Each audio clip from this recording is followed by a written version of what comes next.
Let me ask you this. Joe Biden last year said that Xi Jinping was a dictator. Do you agree with Joe Biden? Is Xi Jinping a dictator?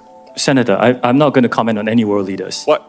Why won't you answer these very simple questions? Senator, it's not appropriate for me as a businessman to comment on world leaders. Are you scared that you'll lose your job if you say anything negative about the Chinese Communist Party? I disagree that. You will find content that is critical of China on our platform. The next time you go on, are you scared that you'll be arrested and disappear the next time you go to mainland China? I'm here to talk about TikTok. Have you ever applied for Chinese citizenship? Senator, I served my nation in Singapore. No, I did not. Do you have a Singaporean passport? Yes, and I served my military for two and a half years in Singapore. Do you have any other passports from any other nations? No, Senator. Have you ever been a member of the Chinese Communist Party? Senator, I'm Singaporean. No. Have you ever been associated or affiliated with the Chinese Communist Party? No, Senator. Again, I'm Singaporean. Is the Chinese government committing genocide against the Uyghur people? Actually, Senator, I talk mainly about my company, and I'm here to talk about what TikTok does. Yes or no? You're here.